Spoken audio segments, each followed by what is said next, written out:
மனோஜவம் மாருததுல்ய வேகம் ஜிதேந்திரியம் புத்திமதாம் வரிஷ்டம் வாதாத்மஜம் வானரயூத முக்கியம் ஸ்ரீராமதூதம் சிரசா நமாமி.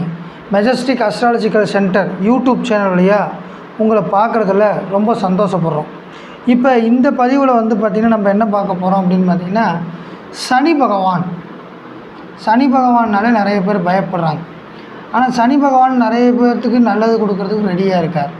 சனி பகவான் உச்சமடைஞ்சால் எந்தெந்த லக்னக்காரங்களுக்கு என்ன மாதிரியான பலனை கொடுப்பார் அப்படின்றது தான் பார்த்திங்கன்னா இந்த பர்டிகுலர் வீடியோவில் நம்ம பார்க்க போகிறோம்.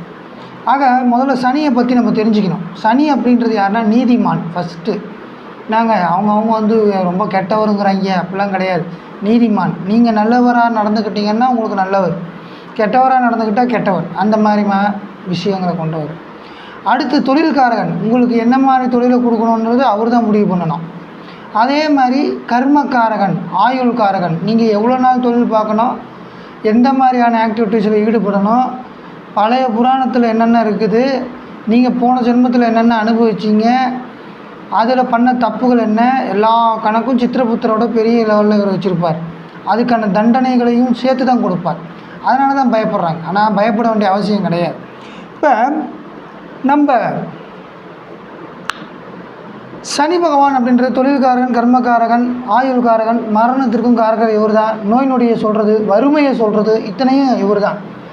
சரி, இப்போ இவர் நல்லா இருந்தால் இதெல்லாம் வறுமை வருமா, தொழில் கெட்டு போகுமா, பிரச்சனை வருமா அப்படின்னா, இவர் ஆட்சி அல்லது உச்சம் பெறும்போது நன்மையை கொடுப்பார், பலம் குன்றும் பொழுது தீமையை அதிகமாக கொடுப்பார். ஸோ இப்போ மேச லக்னத்தை எடுத்துக்கிறோம் அப்படின்னு வச்சுக்கிங்களேன். மேச லக்னத்துக்கு இவர் 10 மற்றும் 11ஆம் அதிபதி சனி பகவான். இவர் உச்சமடைகிறது துலாமில், அதாவது 7வது வீட்டில். ஆக துலாமில் உச்சமடைந்த சனி பகவான் அப்படின்றவர் பார்த்திங்கன்னா மேச லக்னத்துக்கு 10, 11 கூடியவர். அப்போ 10ஆம் அதிபதி 7ஆம் வீட்டில் போய் உச்சமடைகிறதுன்றது மிகுந்த வரவேற்பு தகுந்தது. நல்ல விஷயங்கள் நிறைய கொண்டு கொடுக்கும் அப்படின்றத பார்க்குறோம். அதே மாதிரி 11ஆம் அதிபதியும் பார்த்திங்கன்னா அங்கே போயிட்டார். அப்படின்றப்ப லாபங்கள், தொழில், கர்மங்கள், ஒரு ஆக்டிவிட்டீஸ் எல்லாமே பார்த்திங்கன்னா உங்களுக்கு உச்சத்தில் உட்காந்துருக்கு. அதுவும் எங்கே 7ல் உட்காந்துருக்கு. அப்போ பார்த்திங்கன்னா உங்களுக்கு கல்யாணத்துக்கு பிறகு பெரிய அளவிலான நன்மைகள் ஏற்படும். கல்யாணத்துக்கு பிறகு பெரிய அளவிலான நன்மைகள் ஏற்படும். அண்ணன் தம்பிகளுக்கு இடையே இந்த பிரச்சனைகள் தீரும். நல்லபடியான விஷயங்கள்லாம் நடக்கும். எதுலேயும் நீதி நேர்மையோடு இருக்கணும் அப்படின்னு நினைக்கிறவங்களாக இவங்க இருப்பாங்க. தன்னுடைய 3ஆம் பார்வையாக 9ஆம் வீட்டையும், 7ஆம் பார்வையாக லக்னத்தையும், 10ஆம் பார்வையாக கடகத்தையும், அதாவது 4ஆம் வீட்டையும் பார்க்குறார். அப்போ பாருங்கள், 9 பார்க்குறார், நல்ல ஸ்தானம்தான். அதே மாதிரி 4 பார்க்குறார், அதுவும் நல்ல ஸ்தானம், சுகஸ்தானம்தான். லக்னத்தை பார்க்குறார். அப்போ வண்டி வாகன சேர்க்கை, சொத்துக்கள் சேர்க்கையெல்லாம் நடக்கும். லாபங்கள் நல்லபடியாக இருக்கும். தொழிலில் பெரிய அளவில் வருமானங்களை ஈடு தருவார் நீங்கள் நீதி நேர்மையை கடைபிடித்தால். ஏற்கனவே மேச ராசிக்காரங்க, மேச லக்னத்துக்காரங்க பார்த்திங்கன்னா நீதி நேர்மையோடு இருக்கணும் அப்படின்னு இருக்கிறவங்க தான். எங்கே நீதி தவறுனாலும் சனி பகவான் இருக்கார் அப்படின்ற ஞாபகத்தில் வச்சுக்கிட்டு நம்ம இருந்தோம்னா பிரச்சனையே இருக்காது அப்படின்றோம். அடுத்தபடியாக பார்த்திங்க அப்படின்னா ரிஷப லக்னம். ரிஷப லக்னத்தை பொறுத்த வரைக்கும் இந்த லக்னத்துக்கு 8 மற்றும் 9ஆம் அதிபதி, ரிஷப லக்னத்துக்கு 9 மற்றும் 10ஆம் அதிபதியாக சனி பகவான் வர்றார். 9 மற்றும் 10ஆம் அதிபதி. அப்போ 9ஆம் அதிபதி, 10ஆம் அதிபதி, கர்மாதிபதி இவர். கர்மத்தையும் தர்மத்தையும் கொடுக்குறவர் இவர். அப்போ இவர் உச்சமடையும் பொழுது ரிஷபராசிக்காரங்க, ரிஷப லக்னத்துக்காரங்களுக்கு பெரிய அளவில் நன்மைகள் உண்டு. இப்போ ரிஷப லக்னத்துக்காரங்களுக்கு பார்த்திங்க அப்படின்னா 6ல் உச்சமடைகிறார். 6ல் உச்சமடைகிறார். 6ல் உச்சமடைஞ்சு என்ன பண்ணுறாரு, 8ஆம் வீட்டையும், விரய வீட்டையும், தைரிய வீரிய ஸ்தானத்தையும் பார்க்குறார். அப்போ இவர் 6ஆம் வீட்டில் உச்சமடையும் காலத்தட்ட இப்போ சனி பகவான் பார்த்திங்க அப்படின்னா உங்களுக்கு நல்ல பேர் புகழெல்லாம் கொடுப்பார். ஒரு இடத்துல வேலைக்கு போனால் ரொம்ப லாயலாக நடந்துக்கிறீங்கன்னு சொல்லி உங்களுக்கு மேலே க்ரெடிபிலிட்டி அதிகப்படுத்துவார். அதற்கு தகுந்தாற்போல் நீங்களும் நடந்துக்க வைப்பார். எங்கேயும் தடம் பிறலாமல் பார்த்துப்பார். உங்கள் மதிப்பு முறையே நல்லா இருக்கும். ஆனால் வெளியூர் போய் தான் நீங்கள் வந்து இந்த நான் இப்போ சொன்னதெல்லாம் நடக்கும் அப்படின்றத தெரிஞ்சுக்கணும். உள்ளூரில் பண்ண முடியாது, வெளியூரில் தான் நீங்கள் வந்து பார்த்திங்கன்னா புகழடைய முடியும் அப்படின்றது. அடுத்து வந்து பார்த்திங்கன்னா 8ஆம் வீட்டை பார்க்குறார். திடீர் அதிர்ஷ்டம், உயிர் சொத்துக்கள், ஆயுள் பலம், ஆயுள் காரகன் அப்படின்னு சொல்கிறவரே ஆயுள் ஸ்தானத்தை பார்க்கும் பொழுது உச்சமடைஞ்சு இல்லவா பார்க்குறாரு. அப்போ நல்லதை தான் கொடுப்பார். அப்படி கொடுக்கும்போது பார்த்திங்கன்னா சூப்பராக வந்து பார்த்திங்கன்னா கொடுக்குறார் உங்களுக்கு. இதை தான் வந்து பார்த்திங்கன்னா இந்த இடத்துல நம்ம சொல்கிறது. அப்போ ஆயுளுக்கு பலத்தையும் அதிகப்படுத்துகிறார். தந்தையார் அப்படின்ற ஒரு உச்சமடைகிறனால வந்து பார்த்திங்கன்னா இந்த குழந்தை பிறந்ததுலேருந்து தந்தைக்கு மிகுந்த நற்பலன்கள் உண்டாகும் அப்படின்றோம். அதே மாதிரி வந்து மிதுன லக்னத்துக்கு 8, 9 கூடியவர், லக்னத்துக்கு 5 உச்சம். 9ஆம் அதிபதி 5 உச்சம் பெரிய அளவில் நன்மை கொடுக்கும். 9ஆம் அதிபதி 5 உச்சம், 8ஆம் அதிபதி 5 உச்சம். அப்போ இவங்களுக்கு கவர்மெண்ட் வேலை கிடைக்கணும் அப்படின்னா கொஞ்ச நாள் கழித்து கண்டிப்பாக கவர்மெண்ட் வேலை கிடைக்கும். அதே மாதிரி இவர்கள் ஆசைப்பட்டதை நல்லபடியாக நடத்தி முடிப்பாங்க. இவர்களுக்கு குலதெய்வ இஷ்ட தெய்வ வழிபாடு செய்யும் பொழுது இன்னும் நன்மைகள் அதிகமாகும் அப்படின்றது. ஆக மொத்தத்தில் பார்த்திங்கன்னா இந்த மிதுன லக்னம் அப்படின்றத பார்த்திங்கன்னா குழந்தைகள், அவர்களுடைய குழந்தைகளுக்கும் நல்ல பலன்கள் பெயர்கள் கிடைக்கும். குழந்தை பேர்களில் பெரிய அளவில் நன்மைகள் உண்டாகும். சனி பகவான் 5ல் இருக்குங்கிறீங்களே, ஆனால் உச்சமாக இருக்குது. ஆட்சி உச்சம் பெற்றால் நன்மையைத்தான் செய்வாங்க அப்படின்றது. ஆக வந்து பார்த்திங்கன்னா இவர்களுக்கு 9ஆம் அதிபதி 5ஆம் வீட்டில் இருக்கார். அப்போ தாத்தா அப்பா வாங்கிட்டு வந்த சொத்து உங்களுக்கு வந்து சேரும். அதே மாதிரி அவங்க வாங்கிட்டு வந்த நல்ல பேர்களையும் நீங்கள் காப்பாற்றுவீங்க அப்படின்றது. அடுத்தபடியாக வந்து பார்த்திங்கன்னா கடக லக்னத்தை பொறுத்த வரைக்கும் இந்த இடத்துல வந்து பார்த்திங்கன்னா லக்னத்துக்கு 7, 8 லக்னத்துக்கு 4இல் சுகஸ்தானத்தில் உச்சம் பெறார் அப்படின்றத பார்க்குறோம். அப்போ 7, 8 அப்படின்றோம். இந்த கடக லக்னத்துக்கு சனி மாரகாதிபதியாக வந்தாலும் உச்சமடையும் பொழுது பெரிய அளவில் நன்மை கொடுப்பார். சுகஸ்தானத்தில் உச்சம். தாயார் வழி சொத்துக்கள் கிடைக்கும். தாயாருக்கு நல்ல மன ஆரோக்கியம் கிடைக்கும். தாயாருக்கு ஆயுள் பங்கம் ஏற்படாமல் இருக்கும். ஆயுள் விருத்தி இருக்கும். ஆயுள் நிறையா இருக்கும். 80க்கு மேற்பட்ட வயது வரைக்கும் வந்து பார்த்திங்கன்னா தாயார் இருப்பாங்க. வீடு, வண்டி, வாகனம், மனை, சொத்து, சுகம் எல்லாத்தையும் சனி பகவான் கொடுப்பார். சனி பகவான் எதை கொடுத்தாலும் லேட்டாக தான் கொடுப்பார், கொடுத்தால் நிரந்தரமாக கொடுப்பார் அப்படின்றது. ஆக இதெல்லாம் உங்களுக்கு கொடுக்க இருக்கார். அங்கேருந்து என்ன பண்ணுறாரு, லக்னத்துக்கு 6ஆம் வீட்டை பார்க்குறார். வேலையில் நல்லபடியாக இருப்பார். எதிரிகளற்ற நிலை, கடனற்ற நிலை இதெல்லாம் வந்து பார்த்திங்கன்னா கொடுக்கறதுக்கு இருக்கார். அடுத்து பார்த்திங்கன்னா இந்த லக்னத்துக்கு 10ஆம் வீட்டை பார்க்குறார். அன்ட்டு இந்த லக்னத்தையே பார்க்குறார். இப்போ லக்னத்தையே உச்சம் பெற்ற ஒருவர் பார்க்கும் பொழுது 4ஆம் வீட்டில் இருக்கிறவர் தன்னுடைய 10ஆம் பார்வையாக கடக லக்னத்தை பார்க்குறார். இப்போ லக்னத்தையே பார்க்கும் பொழுது மதிப்பு, மரியாதை, அந்தஸ்து உயரும். அரசியலில் பெரிய அளவில் மேன்மை அடைய வாய்ப்பு இருக்குது. அரசாங்க வேலைகள் தேடி வரும். பட்டங்களும் பதவிகளும் இவர்களுக்காகவே காத்திருக்கும். இவங்களும் அந்த பட்டத்துக்கும் தகுந்த மாதிரி நடந்துக்குவாங்க. அப்பப்போ அவச்சொல்கள் பழிச்சொல்கள் வந்தாலும் சரியாகும். அடுத்து சிம்ம லக்னம். இப்போ எடுத்திங்கன்னா 6 மற்றும் 7க்கு அதிபதி.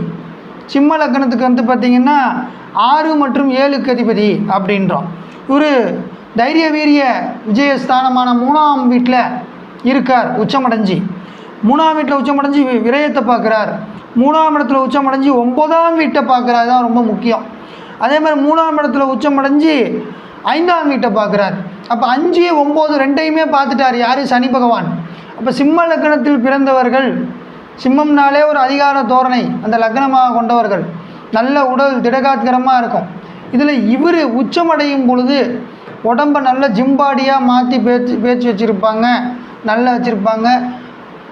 அப்பா தாத்தா வழி சொத்துக்கள் கிடைக்கும். அதே மாதிரி வந்து பார்த்திங்கன்னா உச்சன் அப்படின்றவர் வந்து பார்த்திங்கன்னா விரயஸ்தானத்தை பார்க்குறதுனால ஊர் விட்டு ஊர் போய் எம்எல்ஏ ஆகிறது, எம்பி ஆகிறது, கவுன்சிலர் ஆகிறது, இது மாதிரியான பலன்களையும் கொடுக்க இருக்கார். அதே மாதிரி வந்து பார்த்திங்கன்னா தம்பி தங்கைகளால் இவர்களுக்கு பெரிய அளவிலான நன்மைகள் உண்டு அப்படின்றதையும் பார்க்குறோம். அடுத்து வந்து பார்த்திங்க அப்படின்னா அக்கம் பக்கத்தில் இருக்கிறவங்கக்கிட்ட க்ரெடிபிலிட்டி அதிகமாகும் இவங்களுக்கு அப்படின்றத பார்க்குறோம். ஆக இந்த சிம்ம லக்னத்துக்கு 5ஆம் வீட்டை சனி பகவான் பார்க்குறாரு அப்படின்றப்ப உச்ச சனி தான் இப்போ பார்க்குறார். சனி 5ஆம் வீட்டை பார்த்தா குழந்தைகளில் பிரச்சனை வருமே அப்படின்னு நினைக்கிறது ரைட்டு. ஆனால் உச்சனாக தான் பார்க்கிறார் என்னும் பொழுது உங்களுக்கு நன்மை கொடுக்கத்தான் இருக்கார். ஸோ அப்போ வந்து பார்த்திங்கன்னா குழந்தை பேரில் எந்த ஒரு விதமான பிரச்சனையும் கொடுக்காமல் இருப்பார். நீங்கள் ஆசைப்பட்ட இடத்தை அடையிறதுக்கு உண்டான வாய்ப்புகள் என்னன்றது தேடி கொடுப்பார், நல்லபடியாக வச்சுருப்பார் அப்படின்றது. அடுத்தபடியாக வந்து பார்த்திங்கன்னா கன்னி லக்னத்துக்கு ஜம்ப் பண்ணிடுறோம். இப்போ கன்னி லக்னம் அப்படின்னு பார்க்குறப்ப இந்த லக்னத்துக்கு ரெண்டில் உச்சமடைகிறார். யார்? லக்னத்துக்கு 5, 6 குறையவர். அப்போ 5 மற்றும் 6 வேலை பார்க்கறது, வேலை மாற்றங்கள், அப்புறம் நம்ம ஆசைப்பட்ட வேலையை கொடுக்கறது, இதெல்லாம் வந்து பார்த்திங்கன்னா இந்த 5, 6 குழந்தைகள் சமாச்சாரம், குழந்தைகளுக்காக கடன் வாங்கிறது, சற்றே விரயங்களை பார்க்கறது, இது மாதிரியான விஷயங்கள் எதிரிகள் அற்ற நிலையை கொடுக்கறதுக்கு தான் கன்னி லக்னத்துக்கு வந்து பார்த்திங்கன்னா துலாம் அப்படின்ற இடத்துல உச்சமுடைகிற சனி பகவான் கொடுக்க போகிறார். சனி பகவான் லாபத்தை பார்க்குறார், கன்னிக்கு லாபத்தை பார்க்குறார். உச்ச சனி லாபத்தை பார்க்கும்பொழுது தொழிலில் பெரிய லாபங்கள் உண்டு. சித்தப்பா சொத்து உங்களுக்கு வர்றதுக்கு வாய்ப்பு இருக்குது. அங்காளி பங்காளிங்கள்லாம் நீயே சொத்து வச்சுக்கிறாசா, உங்ககிட்டலாம் சண்டை போட்டு ஜெயிக்க முடியாது, நான் கிளம்புறேன் அப்படின்ட்டு போகிறதுக்கு உண்டான வாய்ப்பு. சனி பகவான் உங்களுக்கு 5ஆம் அதிபதி, அதே மாதிரி 6ஆம் அதிபதி. எதிரியை எப்படி மடக்கி பேசுறது, ஏன்னா உச்சமடைகிறது வாக்குஸ்தானத்தில், குடும்பஸ்தானத்தில், பண வருவாய் சொல்கிற தனஸ்தானத்தில், குடும்ப அபிவிருத்தியில். அப்போ உங்கள்கிட்ட பேசி ஜெயிக்கவே முடியாது. ஆக உங்கள் அண்ணன் சொத்து நீயே எடுத்துக்கப்பா அப்படின்னு சொல்கிறது, அங்காளி பங்காளிங்களும் சொத்து என்னவோ பண்ணு, மீதி எதாக இருந்தால் கொடு அப்படின்னு சொல்கிறது. ஆக மொத்தத்தில் அவங்களுக்கு நன்மைகள் உண்டு அப்படின்றோம். அதே மாதிரி வந்து பார்த்திங்கன்னா தன்னுடைய 3ஆம் பார்வையாக சுகஸ்தானத்தை பார்க்குறார். அப்போ வந்து பார்த்திங்கன்னா எருமை மாடு நிறைய வச்சுருப்பாங்க, கருப்பு கலர் வண்டி வச்சுருப்பாங்க. எப்படி? எருமை மாடு வச்சுருப்பாங்க. விவசாயிகளாக இருந்தால் எருமை மாடு வச்சுருப்பாங்க, அதால் லாபம் உண்டு, சுகங்கள் அடைவாங்க. அதே மாதிரி கருப்பு கலர் கேட் வச்சுருப்பாங்க, கருப்பு கலர் பெயிண்ட் அடித்து வச்சுருப்பாங்க, டிசைனாக இருக்குது இந்த வீட்டுக்கு இது அப்படின்னு. ஸோ இந்த மாதிரி விஷயங்கள்லாம் பெரிய அளவில் நன்மையை கொடுக்கும் இந்த கன்னி லக்னக்காரங்களுக்கு. அடுத்து ஷிஃப்ட் பண்ணி துலாம் லக்னம், லக்னத்திலேயே ஒருத்தர் உச்சம், சுகஸ்தானாதிபதி 5ஆம் அதிபதி உச்சம். இவர் வந்து பார்த்திங்கன்னா இந்த இடத்துல உச்சமடையும் காலம் எப்படி இருக்கும் பார்த்திங்கன்னா, பட்டம், பதவி, புகழ், மதிப்பு, மரியாதை, கௌரவம், பெரிய லெவல் விஷயங்கள் எல்லாமே இவர்களை தேடி வரும். இவர்கள் கட்சி ஆரம்பிக்க தேவையில்லை, நீங்கள் கட்சி ஆரம்பிங்கன்னு சொல்லுவாங்க. ஒரு நாள் முதல்வர், அந்த முதல்வன் படத்தில் வருவாங்க பாருங்கள், உன்னைய மாதிரி ஆள் தான்ப்பா வரணும்னு சொல்லி எப்படியா தூக்கி உள்ளே பிடிச்சி விட்ருவாங்க, திரும்ப நீங்கள் வந்து வரணும், புகழேந்தி எனக்கு வேணும் அப்படின்னு. அந்த மாதிரி நீங்கள் ஒரு இடத்துல இருந்தீங்கன்னா அந்த ஆர்கனைசேஷனை வளர்க்குறதுக்கு கரெக்டாக ஒர்க் பண்ணுவீங்க. அதனால் வந்து இந்த துலாம் லக்னத்தில் பிறந்த, லக்னத்திலே உச்சமடைஞ்சவங்களுக்கு வந்து பார்த்திங்கன்னா பட்டம், பதவி, புகழ், மதிப்பு, அந்தஸ்து எல்லாம் உங்களை தேடி வரும், நீங்கள் போக தேவையில்லை. அதே மாதிரி வந்து பார்த்திங்கன்னா 4ஆம் அதிபதின்றனால வீடு, மனை, வண்டி, வாகனம்லாம் கூடினே போகும், கணக்கே எல்லாம் கூடினே போகும். அடுத்து 5ஆம் அதிபதி அப்படின்றனால அருள், இஷ்ட தெய்வத்தினுடைய அருளும் குலதெய்வத்தினுடைய அருளும் நிரம்ப பெற்றவர்கள் இந்த துலாம் லக்னத்தில் உச்சம் பெற்ற சனியை வச்சுருக்கிறவங்க. அவர் வச்சுருக்கல, அவர் தான் உங்களை வச்சுருக்காரு. அதனால் அப்போ 3ஆம் பார்வையாக 3ஆம் வீடு, 7ஆம் பார்வை 7ஆம் வீடு, 10ஆம் பார்வையாக 10ஆம் வீட்டை பார்க்குறார். இப்போ 3, 7, 10 அப்படின்றத பார்க்கும்போது வந்து பார்த்திங்கன்னா தைரிய வீரியங்கள் அதிகமாகும். மதிப்பு வர்றப்போ வந்து பார்த்திங்கன்னா பணிவும் வரணும், துணிவும் வரணும். அப்படின்ற அளவுக்கு இவங்க வந்து பார்த்திங்கன்னா துணிந்து செயல்படுவாங்க அப்படின்றது. இவர்களுடைய தம்பிகள் எல்லாம் வந்து பார்த்திங்கன்னா இவர்களால் பெருமை அடையக்கூடிய ஒரு அந்தஸ்துக்கு வரக்கூடிய ஆட்களாக இருப்பாங்க. அப்போ வந்து பார்த்திங்கன்னா இவருடைய மனைவி, மக்கள், பார்ட்னர்ஸ் அப்படின்றவங்க எப்படி இருப்பாங்க? நீதி, நேர்மை, நியாயம், கண்ணியம், கட்டுப்பாடு, இன்னும் எதனாச்சும் 4 விஷயம் நல்லது சொன்னோம்னா அது தகுந்த மாதிரி தான் இருப்பாங்க இவங்க கணவன் அல்லது மனைவி. அதாவது கரெக்டாக இருந்தால் பண்ணு, தப்பாக இருந்தால் அதை பண்ணாத அப்படின்பாங்க. அந்த மாதிரி நிறைய பேர் இவங்க வந்து பார்த்திங்கன்னா என்ஜிஓஸில் வேலை பார்ப்பாங்க, சமூக சேவைகளை அதிகமாக ஈடுபட்டு செய்வாங்க, இந்த மாதிரியான ஆளுங்க.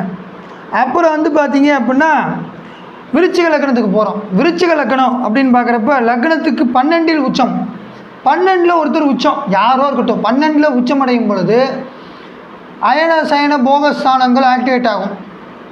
அடுத்தது வந்து பார்த்திங்க அப்படின்னா 12இல் உச்சம் அடைஞ்சவர் யார் அப்படின்னு பார்த்திங்கன்னா 3ஆம் அதிபதி மற்றும் 4ஆம் அதிபதி. அப்போ சுகஸ்தானாதிபதி இங்கே இருக்கிறனால 3ஆம் அதிபதி இருக்கிறனால 3னா தம்பி அண்டை ஏழார்கள். ஸோ அப்போ வந்து பார்த்திங்கன்னா தம்பி சொத்து உங்கள் பேரில் வாங்கி கொடுக்கறது, உங்களுக்கு பார்த்துக்கிறதுக்கு கார்டியனாக இருக்கிறது, நீங்கள் வந்து தம்பியினுடைய அருளால் நீங்கள் பிரதிபலிப்பாக இருக்கிறது. ஆனால் ஊர் விட்டு ஊர் போகணும், அப்போ தான் உங்களுக்கு நல்லது. உள்ளூர்லேயே வேலை பார்க்குறேன் அப்படின்னு சொல்லக்கூடாது. இப்போ ஃபார் எக்ஸாம்பிள் சென்னையில் பிறந்திருக்காங்க அப்படின்னா சென்னையை விட்டு வேலூருக்கோ காட்பாடிக்கோ ஜோலார்பேட்டைக்கோ சேலம் திருச்சி தஞ்சாவூர் கும்பகோணம் எல்லாம் நிறைய ஊர் இருக்குது. ஏதோ ஒரு ஊரில் போய் பொழைச்சிக்கிறது நல்லது. யாருக்கு? இந்த விருச்சிக லக்னக்காரங்களுக்கு. இவர்களுக்கு வண்டி வாகனம் சொத்து சுகம் எல்லாம் உண்டு. ஓகேங்களா? தைரிய வீரிய ஸ்தானம் வாரிசு அமையிறது எல்லாத்துலேயும் ப்ளஸ் தான். இவ்வளவும் நன்மையை கொடுக்க போகிறார் சனி பகவான். ஆனால் எடுத்தெறிஞ்சு பேசக்கூடாது. தம்பியை எடுத்தெறிஞ்சு பேசுகிறதோ அக்கம் பக்கத்துக்காரங்க எடுத்தெறிஞ்சு பேசுகிறதோ அல்லது வந்து அவர்கள் மேலே தவறாக ஒரு வேலைகளை செய்கிறதோ அவர்கள் மனசு கஷ்டப்படி நடந்துக்கக்கூடாது அப்படின்றது தெரிஞ்சுக்கலாம். அதே மாதிரி இவர் வந்து பார்த்திங்கன்னா 2ஆம் வீட்டையும் 6ஆம் வீட்டையும் 9ஆம் வீட்டையும் பார்க்குறாரு. 2ஆம் வீடுன்னா பணவரவு, லைட்டாக பணவரவு கொடுப்பார், கொடுத்துக்கிட்டே இருப்பார். அப்படியே கிராஜுவல் இன்க்ரீஸ் பண்ணி பெரிய அளவில் பணவரவு கொடுப்பார். குடும்பம் அப்படின்றது எப்படி இருக்கும் அப்படின்னு பார்த்தீங்கன்னா நாம் இருவர் நமக்கு ஒருவர், இல்லை நாம் இருவர் நமக்கு இருவர், அந்தளவுக்கு தான் குடும்பம் இருக்கும். நியூக்ளியர் ஃபேமிலியாக இருப்பாங்க. ஆக இந்த குடும்ப அபிவிருத்தின்றது வந்து பார்த்திங்கன்னா கண்டிப்பாக வாரிசு உண்டு, ஆனால் போதும் அப்படின்ற மாதிரியான விஷயங்கள். அதே மாதிரி 6ஆம் வீட்டை பார்க்கறனால நல்ல வேலைக்காரங்களாக இருப்பாங்க. எங்கே வேலை பார்த்தாலும் நீதி நேர்மை தவறாது வேலை பார்ப்பாங்க.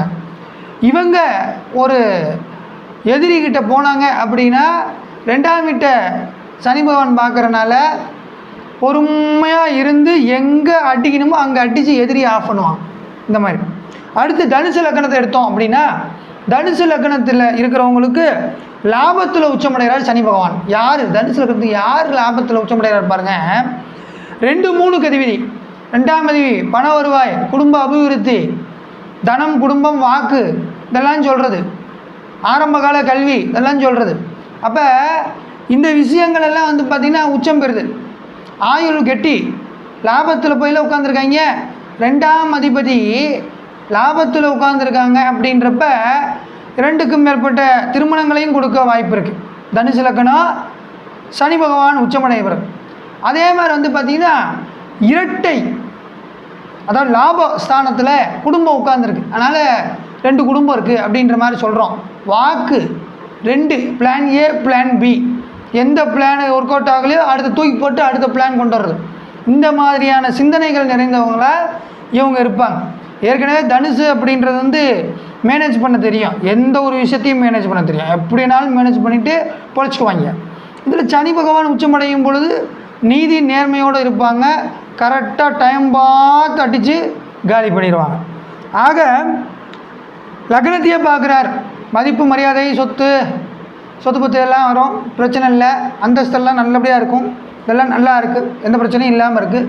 அப்போ இவருக்கு வந்து பார்த்திங்கன்னா லக்னத்தை பார்க்குற மாதிரியே 5ஆம் வீட்டை பார்க்குறார். குழந்தைகளால் பெருமைப்படக்கூடிய ஒரு ஜாதகம் அப்படின்னா தனுசு லக்னத்தில் சனி பகவான் உச்சமடைஞ்சது. ஆக வந்து பார்த்திங்கன்னா இது போக தன்னுடைய 10ஆம் பறவை கடகத்தை, அதாவது 8ஆம் வீட்டை பார்க்குறார். அப்போ திடீர் அதிர்ஷ்டங்கள், புதையல்கள், ரேஸ், லாட்ரி இதெல்லாம் ஜெயிக்கிறது இதெல்லாம் உங்களுக்கு கிடைக்கும். எல்லாத்தையும் சனி பகவான் தருவார். ஆனால் நீதி நேர்மையோடு இருக்கணும். அடுத்து மகர லக்னம். லக்னாதிபதி சனி பகவான், 2ஆம் அதிபதி சனி பகவான், குடும்பவாதிபதி சனி பகவான் 10ஆம் வீட்டில் உச்சம் அப்படின்றது பெரிய வரவேற்கத்தக்க ஒரு விஷயம். கேந்திராதிபதி சனி பகவான் இன்னொரு கேந்திரத்தில் உச்சமடைவது மிகுந்த வரவேற்பு தகுந்தது. அதே மாதிரி சுகஸ்தானத்தை பார்க்குறார், விரயஸ்தானத்தை பார்க்குறார், அதே மாதிரி 7ஆம் வீட்டையும் பார்க்குறார். அப்போ இதுக்கு என்ன மாதிரியான பலன் அப்படின்னு பார்த்தீங்கன்னா தாய் சொத்து சுகம் இதெல்லாம் குறையவே இருக்காது. தாய்க்கு நல்ல ஆயுள், நல்ல சொத்து சுகத்தோடு இருப்பாங்க, அந்தஸ்தோடு இருப்பாங்க, நல்ல புகழ், மதிப்பு, மரியாதை, யாருக்கிட்ட கேட்டாலும் அவர் நல்லவர் அப்படின்னு சொல்கிற மாதிரி இது மாதிரியான விஷயங்களை வந்து கொடுக்க போகிறார். அதே மாதிரி 10ஆம் வீட்டில் சனி பகவான் இருந்தால் எதிர்கட்சி தலைவர் ரேஞ்சு கொண்டு போய் விட்டுருவார். முதலமைச்சர் ரேஞ்சு போக முடியாது, எதிர்கட்சி தலைவர் ரேஞ்சு கொண்டு போய் விடுவார். பாப்புலாரிட்டி உங்களை தேடி வரும். நீங்கள் எதையாவது ஒன்று சும்மா சொல்லிட்டு வந்திருப்பீங்க, பாப்புலாரிட்டி உங்களை தேடி வந்திருக்கும். இந்த மாதிரி இந்த மகர லக்னக்காரங்களுக்கு இருக்கும். அதே மாதிரி ஏழாம் வீட்டை பார்க்குறார் அப்படின்னு பார்த்திங்கன்னா இப்போ ஏழாம் வீட்டை பார்க்குறா ரொம்ப நன்மைகள் கொடுப்பார். இப்போ கூட்டு தொழிலில் பெரிய அளவில் பிரகாசிக்கக்கூடிய விஷயங்களை எல்லாம் கொடுப்பார். தொழிலில் நுணுக்கங்கள் நிறைய கற்று வச்சுருப்பீங்க. எப்பேற்பட்ட சூழல் இருந்தாலும் தொழில் நடத்தக்கூடிய அமைப்பு, திராணி, தெம்புன்றதெல்லாம் இருக்கும். அடுத்தபடியாக கும்ப லக்னத்துக்கு லக்னாதிபதியும் அவரே, விரையாதிபதியும் அவரே. ஆக இவர் 9ஆம் வீடு, லக்னாதிபதி 9ஆம் வீடு போவது நல்லது, விரையாதிபதி 9ஆம் வீடு போவது கொஞ்சம் கெட்டது. இருந்தாலும் உச்சமடைகிறனால ஓரளவுக்கு நன்மையை கொடுப்பார். அடுத்தது பார்த்திங்கன்னா லாப வீட்டை பார்க்குறார், வீரிய தைரிய சகோதர ஸ்தானத்தை பார்க்குறார். அதே மாதிரி பார்த்திங்கன்னா 6ஆம் வீட்டை பார்க்குறார். அப்போ பார்த்திங்கன்னா தொழிலில் தம்பியோடு சேர்ந்து தொழில் பண்ணுறது, தம்பியோட தொழிலில் இருக்கிறது, தாய்மாமாவோடு சேர்ந்து ஏதாவது முயற்சிகள் எடுக்கிறது, தாய்மாமாவால் நன்மை உண்டாகக்கூடியது, இந்த மாதிரியான விஷயங்கள் எல்லாம் உங்களுக்கு நல்லபடியாக இருக்குது. சில விரயங்களையும் இவர் தரப்போகிறார். ஆக அந்த விரயங்கள்லேருந்து நம்ம தப்பிக்கணும் அப்படின்னா தகுந்த பரிகாரங்களை பண்ணிக்கணும். அதே மாதிரி லாபஸ்தானத்தை சனி பகவான் பார்க்குறனால லாபங்கள் குறைவாக வந்துக்கிட்டு இருக்கும். ஆனால் ஸ்டடியான லாபங்களாக இருக்கும். கொஞ்ச நாள் கழித்து பார்த்திங்கன்னா எதிர்பாராத லாபத்தையும் இவர் கொடுப்பார் அப்படின்றத தெரிஞ்சுக்கணும். ஆக கும்பலக்கணத்துக்கு பார்த்திங்கன்னா லாபஸ்தானத்தையும் தைரிய வீரிய ஜெயங்களை கொடுக்கக்கூடிய 3வது சகோதர ஸ்தானத்தையும் 6ஆம் வீடு அப்படின்னு சொல்கிற ஸ்தானத்தையும் பார்க்கறதுனால பார்த்திங்கன்னா பெரிய அளவில் நன்மை அடையக்கூடிய ராசிகளில் இந்தவும் ஒரு ராசியாக இருக்குது. அடுத்து கடைசியாக மீன லக்னம் அப்படின்றது பார்த்திங்கன்னா இந்த லக்னத்துக்கு விரையாதிபதி லாபாதிபதி அப்படின்ற ஒரு லக்னத்துக்கு 8ல் போய் மறைஞ்சி உச்சமடைகிறார் அப்படின்றது. அப்போ சனி பகவான் உச்சமடைஞ்சிருக்கார் அப்படின்னு எடுத்தால் கூட 10ஆம் வீட்டை பார்க்குறார் அப்படின்றோம். அடுத்தபடியாக பார்த்திங்க அப்படின்னா 2ஆம் வீடு குடும்பஸ்தானத்தை பார்க்குறார். அப்புறம் 5ஆம் வீடு குழந்தைகள், ஆசை, பாசம் இதை சொல்கிற வீட்டை பார்க்குறார். அப்போ தொழில் குடும்பத்துக்காக நான் தொழில் செய்கிறேன், குழந்தைங்களுக்காக நான் தொழில் பார்க்குறேன், இந்த தொழில் எனக்கு இஷ்டமே இல்லைனாலும் நான் அவங்களுக்காக நான் வாழ்கிறேன் அப்படின்றவங்க இவங்க ரொம்ப கடின உழைப்பாளிகளாக இந்த மீன லக்னத்தில் பிறந்த சனி உச்சமடைஞ்சவர்கள் இருப்பாங்க. ஆனால் அதுக்கு தகுந்த விஷயங்கள் உங்களை சேரும். எப்போ ஒரு 60 வயசு ஆகிறப்ப, அவ்வளோ சீக்கிரத்தில் உங்களுக்கு கொடுக்க மாட்டார். ஏன்னா விரையாதிபதியும் அவர் தான், அட் தி சேம் டைம் லாபாதிபதியும் அவர் தான். இப்போ லாபங்களை கொடுப்பார். சனியால் லாபம் அடையக்கூடியவர்களில் நீங்களும் ஒருவராக இருப்பீங்க. சனி உச்சம் பெற்றால் மீன லக்னக்காரங்களுக்கு 10, 2, 5 அப்படின்னு பார்க்க போகிறப்ப சனி பகவான் உச்சம் அடைஞ்சு 5ஆம் வீட்டை பார்க்குறதுனால பார்த்தீங்கன்னா மீன லக்னக்காரங்க காவல் தெய்வத்தை அதிகமாக கும்பிடும் பொழுது இந்த கருப்பண்ணசாமி இந்த மாதிரியான விஷயங்கள் மைனர் டைட்டிஸை கும்பிடும் பொழுது பெரிய நன்மைகளை கொடுக்கும். குழந்தைகளால் அற்புத பலன்களை பெற இருப்பாங்க. அதே மாதிரி குழந்தை பிறக்கும் பொழுது சின்ன சின்ன விஷயங்களில் பார்த்திங்கன்னா மருத்துவமனை செலவை கொடுப்பாங்க. இதெல்லாம் கொடுப்பார், இருந்தாலும் நன்மையை செய்வார் அப்படின்றோம். அப்புறம் பார்த்திங்கன்னா இது பெண்களாக இருந்தால் 5ஆம் வீட்டை பார்க்குறனால குழந்தை பிறக்கிறப்ப பார்த்திங்கன்னா ஏதாச்சும் இந்த குழந்தை கொடி சுற்றி பிறக்கிறது, இல்லைன்னா கழிவு நீரை குடிச்சிருச்சுன்றது, இல்லை சரியான வளர்ச்சி இல்லாமல் இருக்கிறனால இன்குபேட்டரில் வைக்கிறது, இந்த மாதிரியான விஷயங்களும் இருக்குது.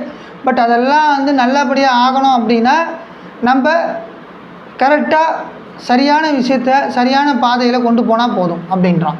ஆக இந்த ஒரு வீடியோ பதிவில் மேசம் முதல் மீனம் வரையிலான அனைத்து லக்னக்காரர்களுக்கும் சனி பகவான் உச்சமடைந்தால் என்ன மாதிரியான பலாபலன்கள், யோகங்கள், நன்மைகள், கொஞ்சம் பீஸ் பிடிங்க விடுற வேலை எதெல்லாம் பார்ப்பார் அப்படின்றத பார்த்தோம்.